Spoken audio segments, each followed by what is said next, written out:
ফুটপাত দিয়ে হাঁটার অধিকার জনগণের রয়েছে, সেই ফুটপাতকে জবরদখল করার অধিকার কারণ নেই। যেখানে সরকারের ভ্যাকেট ল্যান্ড রয়েছে, যেখানে জনগণের প্রয়োজন নেই, সেখানে বৈধ অবৈধ যদি বসে থাকেন মানবিকভাবে দেখব।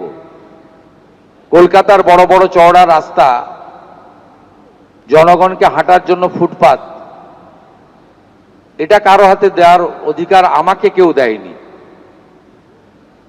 আমাকে পাবলিক ভোট দিয়ে জিতিয়েছে, বিজেপি এবং এমএলএরা আমাকে মুখ্যমন্ত্রী বানিয়েছে। আমি জনগণের প্রতি দায়বদ্ধ। আপনার জনগণের স্বার্থ যেখানে যুক্ত রয়েছে, সেই স্বার্থ সর্বাধিক অগ্রাধিকার পাবে।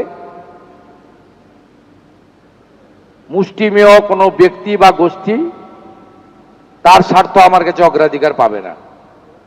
আমরা মানবিক, যেখানে অচল মার্কেট রয়েছে, উদ্বৃত্ত জায়গা রয়েছে, প্রাথমিকভাবে আপনারা সরে যান। ইউডিএমএ ডিপার্টমেন্ট আস্তে আস্তে আপনাদের জন্য সরকারি স্কিম নিয়ে আসবে।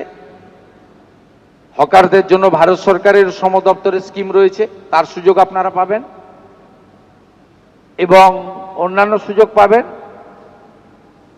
কিন্তু আপনি নিউ মার্কেটের রাস্তাটাই দখল করে নেবেন, মোটরসাইকেলও যেতে পারবে না, রাজাবাজারটা বেহাত হয়ে যাবে, খিদিরপুর মেটিয়াবুরুজে আপনি যা খুশি করবেন।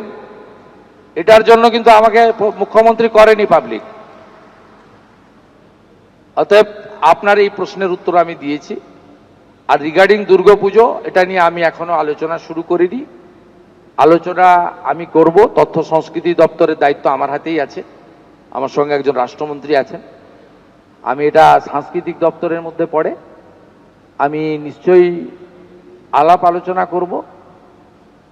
আমি একটা কথা শুধু বলবো, ওই সামান্য সরকারি অর্থ যাদের প্রয়োজন নেই, আমার মনে হয় তাদের দেওয়ারও দরকার নেই।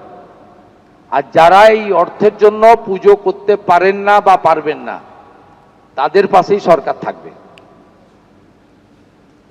পুজো হবে, আরো বেশি সংখ্যায় হবে।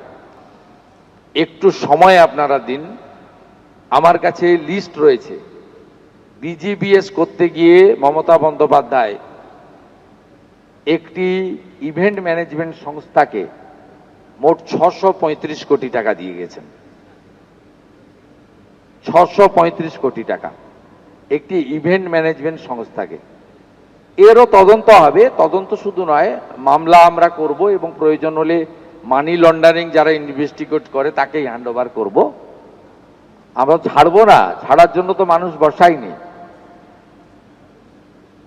পুষ্পাদের হালত তো দেখতেই পাই। এবিপি আনন্দ, এগিয়ে থাকে, এগিয়ে রাখে।